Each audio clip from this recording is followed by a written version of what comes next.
Hey guys, Andrew Shrout here in the sideboard. I'm sitting with Brad Nelson. How's it going, Brad? Pretty good. I've been having a good weekend. You have? Yeah. Second place finish this morning in the Standard Open, and now off to a 6-0 start with a pretty spicy brew. It is a spicy brew, yeah. You're playing the Ascendancy combo. This is not a modern tournament. This is not modern. This is Legacy. So tell me a little bit of how you arrived at this deck. Well, I was in bed at like 10:30 at night because I'm an old man, and I was just checking Facebook, and I saw Rich Shea playing this Ascendancy deck. He ported over the Josh Ritter-Layton deck and took it to a 4-0 finish in Legacy. Well, he had some problems with his deck. For one of them was he had Grafdigger's Cage in his sideboard in his graveyard combo deck. Okay.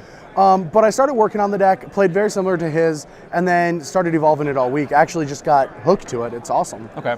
So the combo, for those that haven't kept up with the World Championship this week, Jeskai Ascendancy, get it in play, unearth Fate Stitcher. Yep, and now Fate Stitcher is just like any other mana producer that we've seen in Standard for, the last 4 months or whatever, or 3 months. But the benefit is you can loot it away with an Ascendancy in play, unearth it from the old Shards of Lara ability, and immediately have haste. Okay, and then so to go with your combo pieces, you have the biggest boatload of cantrips I think I've ever seen in one deck. I think it has 2 more cantrips than most decks. Okay, fair enough. Yeah, 2 more cantrips. A lot of variety of your cantrips. Oh, they're ones you haven't seen in a while. You have Brainstorms, Thought Scours, Faithless Lootings, and Mental Notes, Treasure Cruise, of course, and Gitaxian Probes.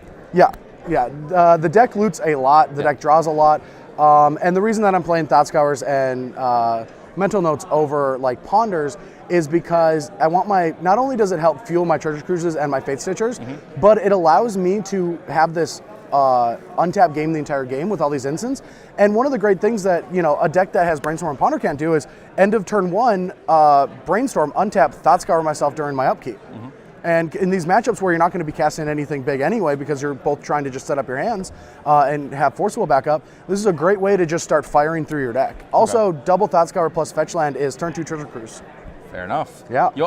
Another thing that you mentioned right before we sat down, you're not playing Ponder.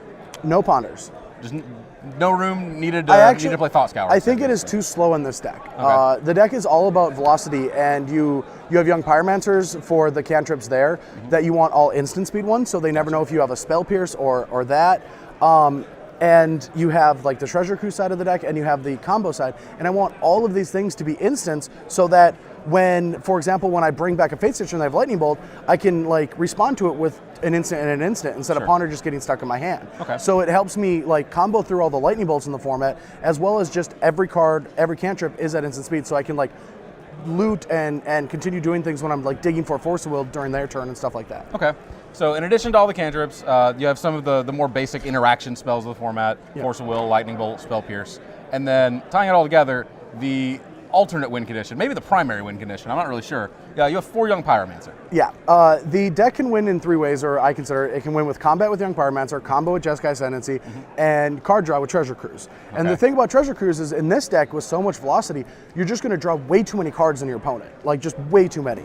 And so when they are like stretched thin, like whatever they're attacking, I can go a different angle, and because you have Brainstorms and Treasure Cruise, you can just draw into those. Also, Force of Will pitches the combo, so when that side of the deck is bad or you're drawing too much of it, you can pitch those really flawlessly. Like a deck like Sneak and Show can't do that. They can't just be like, oh, I can just pitch my Show and Tell, because it always has to be good. They have to win with it. This deck doesn't have to win with the combo. So it's pretty much just a update of BBD's Grand Prix New Jersey winning deck list. But instead of trying to grind the games out with Stoneforge and True Name, we can just kill them. All right, fair enough. Yeah.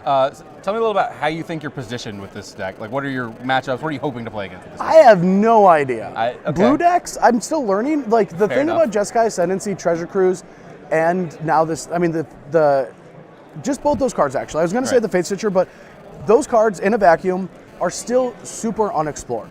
They're so busted that we can spend, in 2 years, we're going to look back and be like, that's what we did with it. This is the best thing we can come up with. That's the best thing, because both these cards should be banned, WotC. Ban them, ban them, ban them. But until then, I'm going to play both of those in every format. I'm done. I have tapped out. I'm probably going to not play them next week because that's how I work. But For now, we're going to play them until the end of time. Hyperbolic Brad Nelson says I will play them till the end of time. Okay, fair enough. All right, well, you're going to play them at least till the end of this tournament. Yes, or until I'm not in it anymore. Well, sure. Yeah. But you're off to a 6-0 start, so fantastic start so far. Yeah, I can't complain. Thank you so much, man. Yeah. Stick around. We've got plenty more coverage coming of the Legacy Open here in Portland.